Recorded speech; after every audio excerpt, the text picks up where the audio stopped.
الحمد لله نحمده ونستعينه ونستغفره ونعوذ بالله من شرور أنفسنا ومن سيئات أعمالنا من يهده الله فلا مضل له ومن يضلل فلا هادي له أشهد أن لا إله إلا الله وحده لا شريك له وأشهد أن محمدا عبده ورسوله أما بعد فإن خير الحديث كتاب الله وخير الهدي هدي محمد صلى الله عليه وسلم وشر الأمور محدثاتها وكل محدثة بدعة وكل بدعة ضلالة وكل ضلالة في النار. أعوذ بالله من الشيطان الرجيم من همزه ونفخه ونفثه. بسم الله الرحمن الرحيم. يا أيها الذين آمنوا اتقوا الله حق تقاته ولا تموتن إلا وأنتم مسلمون. يا أيها الناس اتقوا ربكم الذي خلقكم من نفس واحدة وخلق منها زوجها وبث منهما رجالا كثيرا ونساء واتقوا الله الذي تساءلون به والأرحام إن الله كان عليكم رقيبا. يا أيها الذين آمنوا اتقوا الله وقولوا قولا سديدا يصلح لكم أعمالكم ويغفر لكم ذنوبكم ومن يطع الله ورسوله فقد فاز فوزا عظيما. وقال في موضع آخر بسم الله الرحمن الرحيم. يا أيها الذين آمنوا اتقوا الله ولتنظر نفس ما قدمت لغد واتقوا الله إن الله خبير بما تعملون. رب اشرح لي صدري ويسر لي أمري واحلل عقدة من لساني يفقه قولي. محترم معزز بزرگان دین، نوجوانان اسلام، ملت اسلامیہ کی ماں اور بہن، ہر طرح کی تعریف، ہر طرح کی بڑائی، ہر عیب سے پاکی و صفائی کے لائق اور قابل ذات اللہ عز و جل کی، جس نے قرآن مجید میں سورہ حشر کے اندر ہمارا نام لے کر، مسلمانوں کا، مومنوں کا نام لے کر، ہم سے خطاب کر کر اس نے یہ فرمان جاری کیا ہے، یا ایھا الذین آمنوا، اے ایمان والو۔ ابن مسعود رضی اللہ عنہ کہتے ہیں جب بھی یہ لفظ قرآن مجید میں گزرتا ہے یا ایھا الذین آمنوا، اے ایمان والو، اس کا مطلب یہ ہے اللہ عز و جل بندے سے کچھ کہہ رہا ہے، اور خاص طور سے مومنین سے خطاب کر کے اللہ تبارک و تعالیٰ کہہ رہا ہے یا ایھا الذین آمنوا، اے ایمان والو، اتقوا اللہ، اللہ سے ڈرو، ولتنظر نفس ما قدمت لغد، ہر انسان کو چاہیے، ہر نفس کو چاہیے اس نے کل کے لیے کیا تیار کیا ہے اس پر غور کریں، ولتنظر، غور کریں، دیکھ لیں، نفس، ہر نفس، ہر انسان اس بات پر غور کرے ما قدمت لغد، کل کی کیا تیاری ہے، ما قدمت، پھر اس کے بعد ایک بار اور، ایک مرتبہ اور، واتقوا اللہ، اللہ سے ڈرو، ان اللہ خبیر بما تعملون، بے شک اللہ تبارک و تعالیٰ خبر رکھنے والا ہے تمہارے ہر عمل سے، تم کیا کر رہے ہو اللہ تبارک و تعالیٰ باخبر ہے، دنیا سے چھپا سکتے ہو، لوگوں کی آنکھوں سے چھپ سکتے ہو، اللہ تبارک و تعالیٰ سے چھپ نہیں سکتے ہو۔ یہ قرآن مجید کی آیت کریمہ ہے، آیت نمبر 19 سورہ الحشر ہے۔ آج کا جو خطبہ ہے، جمعہ کا خطبہ، اسی آیت کی روشنی میں مجھے آپ کے سامنے کہنا ہے۔ معزز دوستوں، میرا معمول ہے کوئی بھی آیت کریمہ پڑھنے کے بعد اس کی تفسیر اگر علامہ ابن کثیر نے کی ہے، یا امام قرطبی نے کی ہے، یا امام طبری نے کی ہے، یا ابن عباس سے مجھے ملتی ہے رضی اللہ عنہما، پہلے میں وہ پڑھتا ہوں۔ اس آیت کی شرح میں علامہ ابن کثیر رحمہ اللہ کا یہ لفظ ہے حاسبوا انفسکم، اپنے آپ کا حساب لے لو، دوسروں کا نہیں، اپنے آپ کا حساب لو. حاسبوا انفسکم قبل ان تحاسبوا، قبل اس کے کہ تمہارا حساب لیا جائے.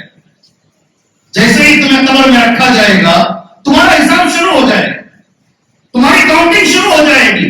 ابن کثیر قرآن کی اس آیت کی شرح ان لفظوں میں کر رہے: اپنے آپ کو کھڑا کرو، اپنے آپ سے سوال کرو، اپنے آپ کا محاسبہ کرو. اچھی اردو میں اسے کہتے ہیں محاسبہ نفس کرو. اپنے نفس کا محاسبہ کرو اور اپنے آپ کو دیکھو کہ میں کہاں کھڑا ہوا. آج اگر میں مر جاؤں گا تو میری کیا حالت ہے؟ کتنے لوگوں کو قرضہ دینا ہے، کتنے لوگوں کی ذمہ داریاں میرے اوپر ہیں، کتنے لوگوں کے حقوق میرے اوپر موجود ہیں. حقوق اللہ میں کتنا بڑا گنہگار ہوں، حقوق العباد میں کتنا بڑا گنہگار ہوں. اپنے آپ کا حساب لے کر دیکھو میرے بھائی. ابن کثیر یہی کہتے ہیں حاسبوا انفسکم قبل ان تحاسبوا. تمہارا حساب لیا جانے سے پہلے میرے بھائیوں اپنے آپ کا حساب لے لو. انظروا اور غور کرو، دیکھو ماذا اتخذتم لانفسکم. میرے مالدار بھائیوں، میرے ساتھیوں، میرے مسلمان بھائیوں، یہ ابن کثیر کا کتنا اچھا لفظ ہے. دیکھو انظروا، غور کرو زندگی میں، ٹھنڈے دماغ سے بیٹھ کر سوچو ماذا اتخذتم لانفسکم. اپنے لیے تم نے کیا جمع کیا ہے؟ کیا غور کرنا ہے؟ غور کیا کرنا ہے بھائیوں؟ غور کیا کرنا ہے؟ دوسروں کے لیے کیا جمع کیا ہے وہ نہیں، اپنے لیے. تم کل قیامت میں اللہ کے سامنے پیش کیے جاؤ گے. روز قیامت کے لیے تم نے کیا جمع کیا ہے؟ اور اللہ کے رسول صلی اللہ علیہ وسلم کی وہ مشہور حدیث ہے، آپ میں سے اکثر حضرات اس حدیث سے واقف ہیں. عبداللہ بن شخیر رضی اللہ عنہ اس حدیث کے راوی ہیں. نبی کریم صلی اللہ علیہ وسلم قرآن مجید کی آیت پڑھ رہے تھے. عبداللہ بن شخیر اللہ کے رسول صلی اللہ علیہ وسلم کے پاس گئے، داخل ہوا. اللہ کے نبی صلی اللہ علیہ وسلم کی زبان مبارک پر یہ آیتیں وارد تھیں، آپ اس کی تلاوت کر رہے تھے. الہاکم التکاثر حتی زرتم المقابر. نبی کریم صلی اللہ علیہ وسلم اسے پڑھ رہے تھے. الہاکم التکاثر، جی تم کو ہلاک کر دیا ہے کثرت نے. جی کثرت سمجھتے ہیں، جی زیادتی کی چاہت نے، کثرت کی چاہت نے. ایک گھر بس نہیں ہو رہا ہے، دو چاہیے. دو بس نہیں ہو رہے، تین چاہیے. تین بھی بس نہیں ہو رہے، چار چاہیے. سبحان اللہ. کسی زمانے میں بہت کم تھے، اللہ نے ذرا اوپر اٹھایا ہے. یہاں قناعت کی زندگی نہیں، اور اوپر دنیا میں ہمیں جانا ہے. قرآن مجید یہ کہتا ہے یہ کثرت کی بھوک نے، اس کثرت کی بھوک نے، یہ کمپٹیشن کی زندگی نے تمہیں برباد کر دیا ہے. یہ کس کا لفظ ہے؟ یہ میرا نہیں، میرے گنہگار عبد القدیر کا نہیں ہے لفظ. یہ لفظ ہے اللہ عز و جل کا. الہاکم تمہیں ہلاک کر دیا ہے. تکاسر نے ہلاک. تکاسر کسے کہتے ہیں؟ کثرت. ہر چیز کی کثرت تمہیں چاہیے. سبحان اللہ. جی ہاں، حتی زرتم المقابر. اور یہ سلسلہ کہاں تک چلتا ہے؟ قبرستان کو جانے تک یہی سلسلہ ہے. آدمی تھکتا نہیں. مرنے سے ایک دن پہلے بھی اس کے ذہن کے اندر دنیا بھری ہوئی ہے. جی ہاں، ڈاکٹر اگر اسے کہہ بھی دے تمہیں کینسر ہے، 4th اسٹیج میں ہے، تم مرنے والے ہو، اس وقت بھی اسے اللہ یاد نہیں آتا. اس وقت بھی اسے آخرت یاد نہیں آتی. اس وقت بھی اس کے ذہنوں کے اندر دنیا بھری ہوئی رہتی ہے. ایسا قرآن مجید میں اللہ نے کہا. نبی کریم صلی اللہ علیہ وسلم یہ آیتیں پڑھے. 2 آیتیں آپ یہ سورت پڑھ رہے تھے. عبداللہ بن شخیر رضی اللہ عنہ آئے نبی کریم صلی اللہ علیہ وسلم سے ملنے کے لیے. نبی کریم صلی اللہ علیہ وسلم کے پیارے الفاظ، کتنے اچھے الفاظ ہیں. یقول ابن آدم مالی مالی. نبی کریم صلی اللہ علیہ وسلم کا لفظ ہے. آدم کا بیٹا یہ کہتا ہے، میں میری بات مکمل کروں گا. بچوں سے، میرے پیارے عزیز بچوں سے گزارش ہے، جہاں بیٹھے ہیں وہیں بیٹھیے. ادھر سے ادھر، ادھر سے ادھر نہ جائیے. میرے عزیز لگتے جگر میرے پیارے بچوں، جہاں بیٹھے ہیں آپ وہیں بیٹھیں، ادھر سے ادھر نہ جائیں. جمعہ کے خطبے کے بارے میں احادیث میں یہ لفظ آتا ہے، فرشتے بھی بیٹھ جاتے ہیں خطبہ سننے کے لیے. اگر سامنے آپ کنکری پڑی ہے اسے بھی آپ صاف نہیں کر سکتے بار بار. بازو والا اگر کچھ ایسی حرکت کر رہا ہے جس پر منع کرنا ہے تو آپ منع بھی نہیں کر سکتے جمعہ کے خطبے کے اندر. یہ آداب خطبہ ہیں. اس لیے میرے پیارے بچوں آپ بیٹھیں ایک جگہ پر، غور سے خطبہ سننے کی انشاءاللہ کوشش کریں، حدیث سن لیں. اللہ کے رسول صلی اللہ علیہ وسلم کی پیاری سی حدیث ہے. یقول ابن آدم، آدم کا بیٹا یہ کہتا ہے ماری ماری. سبحان اللہ. میں ہر ہفتہ سنتا ہوں، ہر ہفتہ میں سنتا ہوں سبحان اللہ یہ میری پراپرٹی ہے، یہ میرا مال ہے، مالی میرا مال ہے، مالی یہ میرا مال ہے، یہ بلڈنگ جو ہے وہ میری ہے، فلاں جو بلڈنگ ہے وہ میری ہے، یقول ابن آدم مالی مالی. سبحان اللہ. آپ سنتے نہیں سنتے ہیں؟ آپ کے سامنے ایسے لوگ آ کر بیٹھتے ہیں نہیں بیٹھتے ہیں؟ مجھے جواب دیجئے، مجھے جواب دیجئے میرے بھائیوں، آپ سے میں سوال کر رہا ہوں، کیا آپ نہیں سنتے ایسے لوگوں کو جنہیں دنیا کی دولت پر اتنا غرور ہے؟ میں نے ایک آدمی کو بولتے ہیں کہ سنا سبحان اللہ گھوڑے میں اور گدھے میں بڑا فرق ہے. کیا بولتا ہے؟ کیا بول رہا ہے یہ آدمی؟ گھوڑے میں اور گدھے میں بڑا فرق ہے. میں اس سے جب تفصیل پوچھا، تفصیل کیا ہے؟ مالداروں کے بچے گھوڑے ہیں اور غریب کے بچے گدھے ہیں. کیا سمجھتے ہیں لوگ؟ سمجھتے کیا ہیں لوگ؟ جی یہ میں نے سنا ہے، میں جھوٹ نہیں کہہ رہا ہوں، میں منبر پہ کھڑے ہو کے کہہ رہا ہوں. ایسے بھی لوگ دنیا میں موجود ہیں جو اپنے بچوں کو بہت اونچا سمجھتے ہیں اور دوسروں کے بچوں کو گرا ہوا سمجھتے ہیں دنیا میں ایسے لوگ، اور ان کی زبان سے یہ لفظ میں نے سنا ہے گھوڑے میں اور گدھے میں کیا فرق نہیں ہونا چاہیے؟ اللہ اکبر. اللہ بہتر جانتا کون گھوڑا ہے کون گدھا ہے. جی کہاں کہاں سے بچوں کو نکال کے اللہ نے ہیرے بنا دیے. اللہ اکبر. کہاں کہاں سے اٹھایا رب نے اور کہاں پہنچا دیا میرے اللہ عز و جل نے. سبحان اللہ. کتنے علماء کرام کے بچے ہیں جن میں ایک بھی آج عالم موجود نہیں ہے. کتنے لوگ ایسے ہیں جو آٹو چلایا کرتے تھے، ترکاری بیچا کرتے تھے، سڑک پر تجارتیں کیا کرتے تھے، آج ان کے بچے دکاتیر ہیں، دکتور ہیں، مدینے سے فارغ ہیں. الحمدللہ یہ اللہ کی مرضی ہے کہ رتبہ بلند ملا جس کو مل گیا. اللہ جسے چاہے اللہ یہ نوازے گا. یقول ابن آدم مالی مالی. ساری زندگی بھر مال میں کبھی غرور نہ کرو. نبی کریم صلی اللہ علیہ وسلم نے فرمایا کیا ہے آدم کے بیٹے کا مال؟ کیا ہے مال؟ سبحان اللہ. نبی نے تین ہی چیزیں کہی. اللہ کے رسول غلط نہیں بول سکتے. یہ تین چیزوں کے علاوہ دوسروں کی ہے. جو کچھ کر رہے ہو اپنے لیے جمع نہیں کر رہے ہو.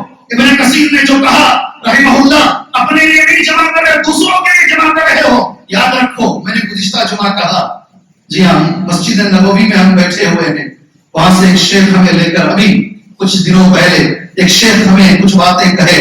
ہم سے سوال کیا اس شیخ نے، کہو تمہارا نام کیا ہے؟ تمہارے والد کا نام کیا ہے؟ والد کے والد کا نام کیا ہے؟ یہاں تک گاڑی چلی ہماری، ٹھیک ہے، میرا نام، والد کا نام، والد کے والد کا نام. ہم 5-6 افراد بیٹھے تھے. وہاں سے لے کر گئے مسجد نبوی میں، یہ گفتگو نہیں ہوئی. وہاں سے لے کر اپنے گھر گئے، گھر میں انہوں نے بٹھایا اور یہ سوال انہوں نے ہم سے گھر میں کیا. جی والد کا نام ٹھیک ہے، دادا کا نام، وہاں تک ہم پہنچے. سبحان اللہ.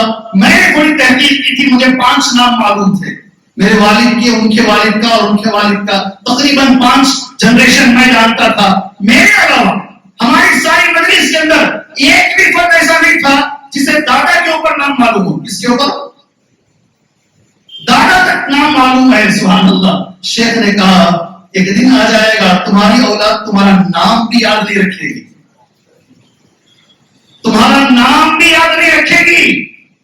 وہ بہت دور کی بات ہے، تم نے کیا کیا فلاں کیا، تمہارا نام بھی یاد نہیں رکھے گا. ایسی اولاد کے لیے اپنی دنیا کو برباد نہ کرو، اپنی آخرت کو برباد نہ کرو. ایسے کام کرو کہ مرنے کے بعد وہ کام تمہیں کام آئے. بات صحیح کہی انہوں نے، میں نے شکریہ ادا کیا ان کا، آپ نے صحیح کہا ہے. یقیناً آپ اندازہ لگا لیں، 4 لوگوں کو بٹھا کے پوچھیں، آپ اپنے آپ سے پوچھ لیں. کئی لوگوں سے میں نے پوچھا ہے دادا کا نام میں بھی گڑبڑی ہے، دادا کے نام میں بھی گڑبڑی ہے. لوگ ہمارا نام بھی یاد نہیں رکھیں گے. ایسی دنیا کے لیے ہم اپنی آخرت کو کیوں برباد کر رہے ہیں میرے بھائی؟ نبی نے جو 3 باتیں کہی، میں نے 10 مرتبہ 5-6 سالوں میں اس یہاں منبر رسول سے میں نے یہ حدیث تمہارے سامنے کہی ہے، آپ کو یاد دلا دیتا ہوں. 3 چیزوں کو چھوڑ کر باقی کوئی چیز ہماری نہیں ہے. اللہ کے رسول نے کہا جو تم نے کھا لیا وہ تمہارا ہے. سبحان اللہ. جو تم نے کھا لیا وہ تمہارا ہے. اللہ سے میں دعا کرتا ہوں اللہ کھانے میں اللہ ہمیں اسراف سے بچائے. جی ذہن میں رکھے، اللہ ہمیں کھانے سے اسراف کرنے سے بچائے. میں نے ایک بار ایک حدیث یہاں منبر سے بیان کی، نبی کریم صلی اللہ علیہ وسلم کی حدیث ہے. اللہ کے رسول نے کہا مہمان کے ساتھ تکلف کرنے سے نبی نے منع کیا ہے. حدیث ہے یہ، مہمان کو ڈال لو بھائی، پھر ڈال لو بھائی، پھر ڈال دو بھائی، بار بار بار وہ نہیں کھانا چاہتا بیچارہ، مگر اسے ڈال ڈال کے اس سے اللہ کے نبی نے منع کیا ہے، بات ختم ہو گئی، نبی کی حدیث سامنے آ گئی، اتفاق سے میں خود مہمان بن گیا، ہمارے کچھ مصلیوں کا میں خود مہمان بن گیا، اب وہ ذرا مسکرا کے ذرا سا کیا وہ مذاق اڑا رہے یا پھر کیا بول رہے جی، وہ خود مجھے ڈالنے سے پہلے یہ حدیث بطور مذاق پیش کر رہے ہیں کہ اگر یہ حدیث ہم ڈال دیں گے شیخ کا نہیں، حدیث میں کبھی مذاق نہ کیجیے اللہ کے لیے، حدیث میں کبھی اللہ کے لیے مذاق نہ کیجیے، جو ہم نے کھا لیا اللہ اس کھانے پینے میں خاص طور سے آپ سے بھی میں کہتا ہوں، اور میں انشاءاللہ تبارک تعالیٰ اللہ سے دعا کو اللہ تعالیٰ سے شادیوں میں کھانے پینے کے مسئلے میں اللہ ہمیں اسراف کرنے سے بچائے، ڈائریکٹ بات کریں، ادھر ادھر کی بات نہیں کریں گے، جہاں اسراف سب سے زیادہ ہو رہا ہے اسی پر بات کرتے ہیں، اور خاص طور سے سارے میرے ایماندار بھائیوں آپ سے میری گزارش ہے، سبحان اللہ، جتنی بھی سادی شادی آپ کر سکتے ہیں کر کے دکھائیے، غریب اگر سادی شادی کرتا ہے اچھی بات ہے، مگر اگر مالدار کرتا ہے تو بہت اچھی بات ہے، اگر مالدار اللہ دینے کے باوجود بھی مالدار اگر کرتا ہے یہ بہت اچھی بات ہے، سبحان اللہ۔ اس مجلس میں الحمدللہ کچھ لوگ میری گواہی دیں گے، ابھی اس ہفتے میں نے ایک نکاح پڑھایا ہے، سارے نکاح میں صرف 17 لوگ موجود، کتنے 17 لوگ، جی ہاں، 1700 نہیں، 17 لوگ، اور پوری دعوت کا خرچہ 7000 روپے، پوری اس مجلس میں وہ نوشو بیٹھا ہے، الحمدللہ۔ دعا کیجیے اللہ اس کی زندگی میں خیر و برکت عطا فرمائے، دعا کریں اللہ اس کی زندگی میں خیر و برکت عطا فرمائے۔ یہ شادیاں ہوتی ہیں، صرف سننا نہیں ہے، اس پہ عمل بھی کرنا ہے، شادی کا پورا دعوت کا خرچہ میں سامنے کھڑ کر وہ خرچہ دلایا ہوں، اتنا خرچہ ہوا ہے آپ دے دیجئے، 60,000 روپے میں ساری شادی ہو گئی ہے، ابھی اس میں ایک ہفتے کے اندر میں نے اس کا نکاح پڑھایا ہے، الحمدللہ۔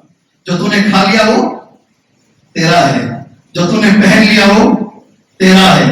تیسری چیز جو اللہ کے رسول نے فرمائی صلی اللہ علیہ وسلم، جو تو نے صدقہ کر دیا، اللہ اکبر، جو اللہ کے راستے میں دے دیا وہ تیرا ہے۔ یہ 3 چیزوں کو چھوڑ کر یاد رکھو، اللہ کے لیے یاد رکھو، اور کوئی چیز ہماری نہیں ہے۔ یہی ابن کثیر کہتے ہیں ماذا اتخذتم لانفسکم، اپنے آپ کے لیے تم نے کیا تیار کیا ہے، ذرا غور کر لو میرے بھائیوں۔ من الاعمال الصالحہ، یہ قرآن مجید کی آیت اور اس کی شرح، تقریباً کچھ منٹ ہمارے پاس باقی رہ گئے ہیں۔ میں نے کئی آیتیں نوٹ کی ہیں اپنے آپ کا جائزہ لینے کے لیے۔ سب سے بڑا مجاہد کون ہے؟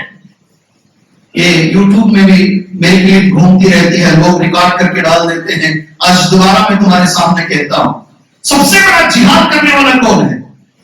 اللہ کے رسول صلی اللہ علیہ وسلم نے کسے کہا یہ آدمی سب سے بڑا جہاد کرنے والا ہے؟ 10 منٹ میرے جمعہ کے بعد کی، اس میں جتنا میں بول سکتا ہوں بول کر اپنی بات کو میں انشاءاللہ ختم کرنا مناسب سمجھتا ہوں انشاءاللہ تعالی۔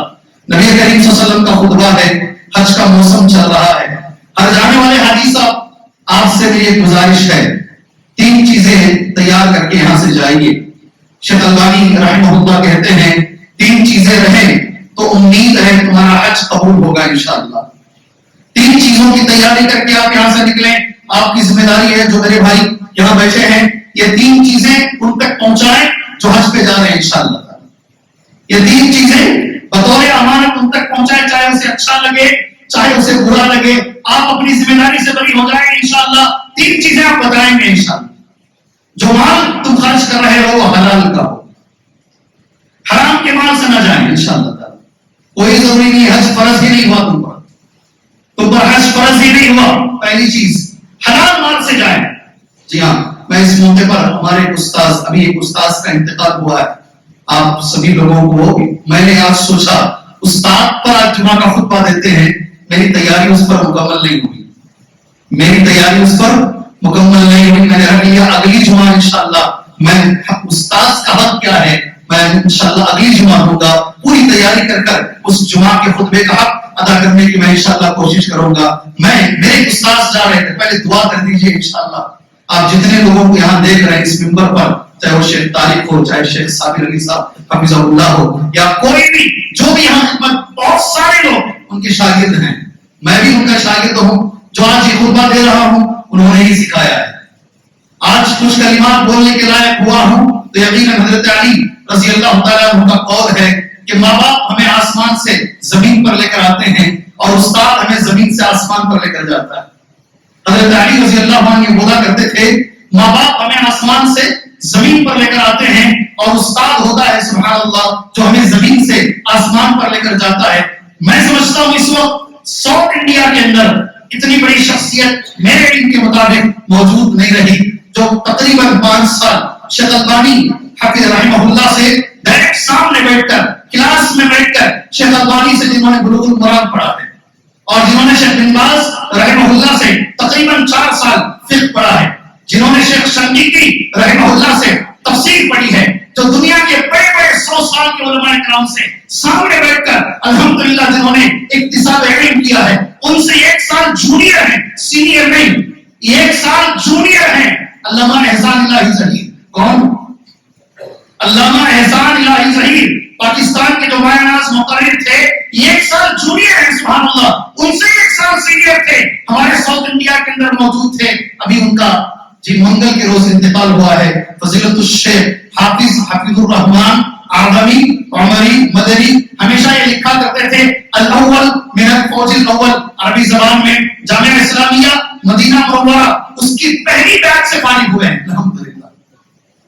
پہلی بیچ. اللہ سے دعا کیجیے اللہ تبارک و تعالی انسان ہونے کے ناطے اگر مجھ سے کچھ غلطی ہوئی ہے اللہ معاف فرمائے, بشری لفظشوں کو اللہ معاف فرمائے. ہمارا حق ہے کہ ہم ہمارے اساتذہ کے لیے دعا بھی نہیں کر سکتے میرے بھائی, جنہوں نے اتنی خدمات انجام دی ہیں, اللہ ان کی لفظشوں کو معاف فرمائے, اللہ ان کی لفظشوں کو معاف فرمائے, اللہ ان کو اعلیٰ علیین میں اونچا مقام اللہ عطا فرمائے, اللہ ان کی مغفرت فرمائے, جنت کی کھڑکی اللہ میرے استاد کے لیے کھول دے. امام احمد بن حنبل رحمہ اللہ کہتے ہیں جب سے میں نے امام شافعی رحمہ اللہ سے پڑھا ہے, امام شافعی رحمہ اللہ امام احمد بن حنبل رحمہ اللہ کے استاد ہیں, اللہ اکبر. امام شافعی رحمہ اللہ امام احمد بن حنبل رحمہ اللہ کے استاد ہیں. امام احمد بن حنبل کہتے ہیں جب سے میں نے امام شافعی سے پڑھا ہے کوئی میری نماز ایسی نہیں گزرتی ہے جس میں میرے استاد کو دعا نہیں دیتا ہوں. اللہ اکبر. دعا دیں انشاءاللہ. میرے استاد حج پہ جا رہے تھے جن کا میں نام بولوں گا, ظہیر الدین صاحب, ظہیر الدین رحمہ اللہ, اللہ ان پر رحم فرمائے سبحان اللہ. میں شیخ مظفر الاسلام صاحب جو اللہ کے رسول صلی اللہ علیہ وسلم کی قبر کے پاس ڈیوٹی ہے آج بھی ان کی 30 پر 3 سال سے الحمدللہ مدینے میں وہ ڈیوٹی انجام دے رہے ہیں. ان سے مسجد نبوی کے اماموں نے کہا شیخ مظفر سے کہ کسی طرح شیخ ظہیر کو مدینہ لے کر آؤ, ہم ان سے پڑھنا چاہتے ہیں. اللہ اکبر. اور انہوں نے مجھ سے کہا, میں نے شیخ سے کہا, شیخ نے مجھ سے کہا یہ عمر سفر کرنے کے لائق نہیں ہے, مگر کسی طرح گئے شیخ, میرے ذریعے سے نہیں گئے شیخ, اور مسجد نبوی کے ائمہ اللہ اکبر ان کے سامنے بیٹھ کر جو سند ان کے پاس موجود تھی انہوں نے پڑھا اور سند حاصل کیا. ہمارے ساتھ ایسے علماء گزرے ہیں میرے بھائی. بہت عمر ہو گئی تھی, 90 پر 6 سال میں ان کا انتقال ہوا. جب حج کو جا رہے تھے قریب 80 سال عمر ہو گئی, 80 کے قریب عمر ہو گئی تھی. شیخ نے جانے سے پہلے سارے طلبا کو جمع کیا, عمر آباد کے سارے بچوں کو جمع کر کے ایک لفظ کہا, میرے پاس دولت بہت آئی زندگی میں, مگر مجھے کہیں نہ کہیں شبہ تھا اس دولت کے بارے میں کہ یہ حلال یا حرام کا کوئی شائبہ اس کے اندر موجود ہے, اس لیے میں وہ دولت کو استعمال کر کے حج کو نہیں گیا. ان کے بچے چمڑے کی فیکٹریاں چلاتے تھے وہ زمانے میں, اللہ بہت نوازا تھا. کہا مجھے ڈاؤٹ تھا کہیں نہ کہیں جس کے اندر اگر حرام مال شامل ہو گیا اس مال سے میں حج کو نہیں جاؤں گا.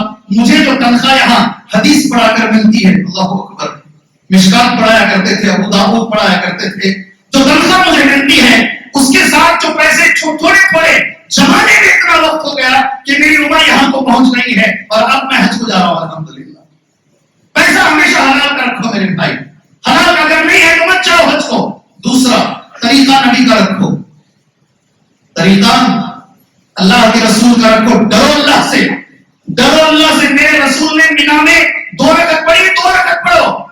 یہ نہ کہو مسلک احناف کے اندر 4 رکعت ہے اس لیے نبی کا طریقہ بازو رکھیں گے, مینا کے اندر مسلک احناف پر عمل کریں گے. نہیں, اللہ سے ڈر کے عمل کرو. ایک ہی مرتبہ حج فرض ہے, نبی کے سنت کے مطابق حج کرو. دوسری بات ٹھیک ہے پیسہ حلال کا اور طریقہ نبی کا.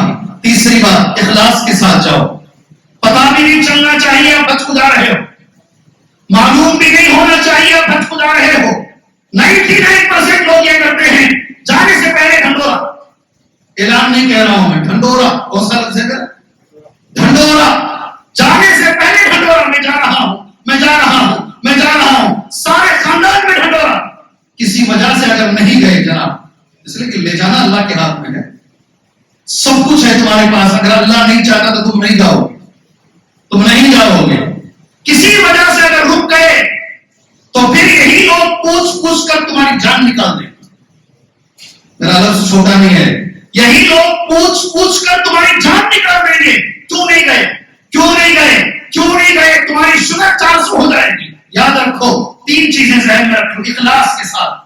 جانے سے پہلے بس کچھ لوگوں کو جو جن کی ذمہ داریاں تمہارے اوپر ہیں انہیں بتا دو میں اللہ کے گھر کو حج کو جا رہا ہوں انشاءاللہ تعالیٰ. کچھ فرض ہے ان کے ساتھ معاملہ کر لو. یہ 3 چیزیں بطور ایک تحفہ انشاءاللہ تبارک و تعالیٰ آپ لوگ ان لوگوں تک انشاءاللہ پہنچائیں گے جو اللہ کے گھر کو حج کو جا رہے ہیں انشاءاللہ تعالیٰ. ایک حدیث بول کر یہ جمعہ کا خطبہ انشاءاللہ میں ختم کر لیتا ہوں. اگر یہ درس ہوتا عشاء کے بعد کا میں آپ سے عہد لیتا, یہ درس نہیں ہے, یہ جمعہ کا خطبہ ہے, اس لیے عہد ایسے ہی میں نے لیتا ہوں. امید ہے آپ اس پر عمل کریں گے انشاءاللہ تعالیٰ. محاسبہ نفس کے بارے میں ہے میرے بھائیوں, یاد رکھو اپنے آپ کا جائزہ لو انشاءاللہ. غور کرو, غور کرو نمازوں کے بارے میں. سب سے پہلے غور کرو, یہ پہلا سوال روز قیامت میں کیا جائے گا. بڑے افسوس کے ساتھ مجھے کہنا پڑ رہا ہے, رمضان جیسا مہینہ ہمارے سامنے گزرا ہے, 1 مہینے نمازوں کی ٹریننگ پابندی ہونے کے باوجود بھی آج نمازوں کی پابندی نہیں ہے. صحیح ہے بھائی, صحیح ہے میرے بھائیوں, آج نہیں ہے. میں کئی مسجدوں میں آدھی صف ہے, پوری صف ہے. جس مسجد کے اندر یہ ہال میں کھڑے ہونے کی جگہ نہیں ملتی تھی, آج 1 صف یا 1.5 صف یا پوری صف پر آ گئی ہے. اپنے آپ کا جائزہ لو, سبحان اللہ, اپنے آپ کا جائزہ لو. نمازوں کی پابندی کرو, یہ پہلا سوال ہوگا, پہلا سوال. دوسری حدیث آج کے جمعہ کی آخری حدیث ہے, مرنے سے پہلے انشاءاللہ, مرنے سے پہلے کسی کا ہم پر قرض باقی نہ رہے, کسی کا 1 روپیہ ہماری زندگی میں باقی نہ رہے. اتنے اطمینان سے ہم مرے انشاءاللہ تعالیٰ. اللہ سے دعا کرو اللہ ایسی موت مجھے عطا فرمائے. نہیں, اللہ ایسی موت آپ کو عطا فرمائے. جی میں دعا کرتا ہوں. آپ بخیل ہوں گے, میں بخیل نہیں ہوں. جی ہاں, دعا دینے میں آپ بخیل ہو سکتے ہیں, میں بخیل نہیں ہوں. اللہ میرے ہر بھائی کو اللہ ایسی موت عطا فرمائے وہ مرنے سے پہلے کسی کا 1 روپیہ اس پر قرض باقی نہ رہے. سبحان اللہ. جی ہاں, میں اللہ سے دعا کروں, آپ میرے لیے دعا کریں, میں آپ کے لیے دعا کرتا ہوں. کیوں؟ اس لیے کہ نبی کریم صلی اللہ علیہ وسلم نے یہ پیاری سی حدیث نبی نے بتائی ہے. آج کے جمعہ کا یہ آخری ٹکڑا ہوگا. اس حدیث میں اللہ مجھے بھی نہ لائے اور اللہ آپ کو بھی نہ لائے, اللہ کسی مسلمان کو نہ لائے. دعا کرو اللہ سے, دعا کرو. اس حدیث کے ساتھ یہ جمعہ میں ختم کر دیتا ہوں. نبی کریم صلی اللہ علیہ وسلم نے سوال کیا, آپ جانتے ہیں حدیث, مگر میں یاد دلا رہا ہوں آپ کو. نبی نے سوال کیا, میری مفلس بتاؤ جی, مفلس کون ہے؟ سوال کیا ہے اللہ کے رسول کا, سوال کیا ہے, آخری ہے. مفلس کون؟ یاد رکھو میرے بھائیوں, اگر کسی کے سر پر قرض کا بوجھ ہے, یاد رکھو اچھی طریقے سے, 18 درہم, کتنا 18 درہم یہ جنازے پر قرض تھا. 18, صرف 18. نبی کریم صلی اللہ علیہ وسلم نے ان کی جنازے کی نماز نہیں پڑھائی, آپ پیچھے ہٹ گئے, صرف 18 درہم تھا. ابو قتادہ انصاری رضی اللہ عنہ سامنے آئے, انہوں نے ذمہ داری لی تو اللہ کے نبی صلی اللہ علیہ وسلم نے کہا ٹھیک ہے اب میں جنازے کی نماز پڑھاتا ہوں. صرف 18 درہم. سبحان اللہ, جو 18 لاکھ لے کے چل رہے ہیں, 18 کروڑ لے کے چل رہے ہیں, 18 پتہ نہیں کئی لوگوں نے یہ کہہ کے چھوڑ دیا ہے جو لینا دینا ہے قیامت میں لے لیں گے, دنیا میں اس کے پیچھے جائیں گے تو بی پی بڑھنے کے سوا اور کچھ کام نہیں ہوگا. یہ سارے لوگوں کو میرا پیغام ہے, پہلے تو نیت کرو انشاءاللہ دیں گے, نیت کرو انشاءاللہ دیں گے. اللہ کہتا ہے اگر یہ نیت کرتا ہے تو میں اسے طاقت بھی دیتا ہوں. اللہ اکبر, اللہ پر یقین رکھو, نیت کرو انشاءاللہ ادا کریں گے, اللہ وہ طاقت بھی دے گا انشاءاللہ, ادا کرنے کی طاقت دے گا. اگر نہیں ملی طاقت, سچی نیت تھی, تہجد میں دعائیں مانگ رہے تھے, اللہ یہ طاقت دے دے کہ میں قرض داری سے سبک دوش ہو سکوں, مگر نہیں ہو سکے, اللہ روز قیامت میں اللہ آپ کو ان سے راضی بھی کر دے گا. اللہ نے یہ وعدہ کیا ہے, سبحان اللہ کا یہ وعدہ ہے. حدیث سن لو, نبی نے کہا مفلس کون ہے؟ صحابہ کرام رضوان اللہ علیہم اجمعین نے یہ جواب دیا من لا درہم لہ ولا متاع، جس کے پاس پیسے نہیں ہیں، درہم نہیں ہے، سامان نہیں ہے، وہی مفلس ہے۔ اللہ کے رسول صلی اللہ علیہ وسلم نبی کا جواب ہے، سبحان اللہ، حدیث جب بھی سنتے ہیں ایمان بڑھتا ہے، میرا تو بڑھتا ہے الحمدللہ، نبی کی حدیثوں سے ایمان بڑھتا ہے۔ اللہ کے نبی صلی اللہ علیہ وسلم نے کہا ان المفلس من امتی، میری امت کا مفلس یہ ہے، میری امت کا مفلس یہ ہے، کون ہے؟ یاتی یوم القیامہ، غور سے سننا، قیامت میں آئے گا بصلاۃ، نمازوں کا ایک بہت بڑا ڈھیر لے کر آئے گا، نمازوں کا بڑا پابند تھا، وہ سیام اور روزہ رکھا کرتا تھا، روزے بھی لے کر آئے گا، نمازیں بھی لے کر آئے گا، وہ زکات اور زکات بھی لے کر آئے گا، سبحان اللہ، مگر ساتھ میں یہ بھی لے کر آئے گا، کیا لے کر آئے گا؟ روزے بھی ہیں، نمازیں بھی ہیں، زکات بھی ہے، سب کچھ ہے، مگر ساتھ میں یہ بھی موجود ہے قد شتم ھذا، یہ نبی کا لفظ ہے، شتم ھذا، کسی کو گالی دیا تھا، کیا لفظ ہے؟ کیا لفظ ہے جی؟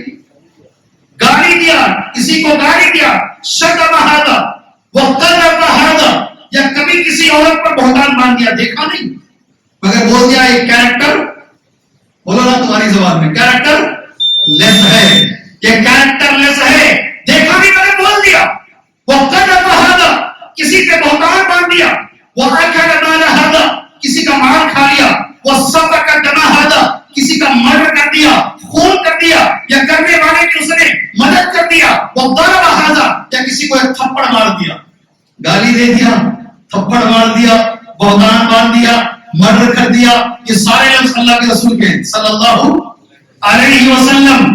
حالانکہ ساتھ میں نمازیں بھی ہیں، روزے بھی ہیں، حاجی صاحب بھی ہیں، یہ زکات بھی ادا کر رہے ہیں، اللہ تبارک و تعالیٰ اس کے جائے گا، آپ جانتے ہیں وَيُعْطَى هَذَا مِنْ حَسَنَاتِهِ وَهَذَا مِنْ حَسَنَاتِهِ، سبحان اللہ، اس کی نیکیاں جتنی بھی اس نے کی ہیں ان لوگوں میں بانٹ دی جائے گی۔ اب وہ خالی ہو گئی، یہی ہے مفلس، اسی کا معنی ہے مفلس، خالی ہو گیا، ابھی بھی اس کے گناہ باقی ہیں، جو دوسروں کی سزائیں ہیں اس کے سر پہ ماری جائے گی، اٹھا کے اسے جہنم میں پھینک دیا جائے گا۔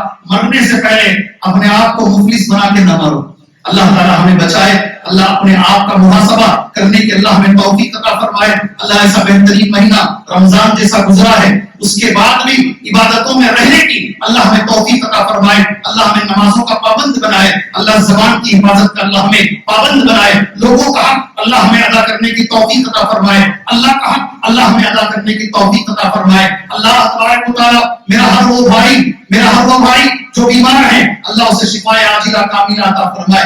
دنیا کی سب سے بڑی بیماری شرک ہے، اللہ میرا ہر وہ بھائی جو شرک کی بیماری میں مبتلا ہے اللہ اسے اس بیماری سے نجات عطا فرمائے، اللہ شرک سے نجات عطا فرمائے، شرک سے اللہ بچا لے، اللہ بدعت سے ہر مسلمان کو بچائے، اللہ ہر مسلمان کو توحید کی دولت عطا فرمائے۔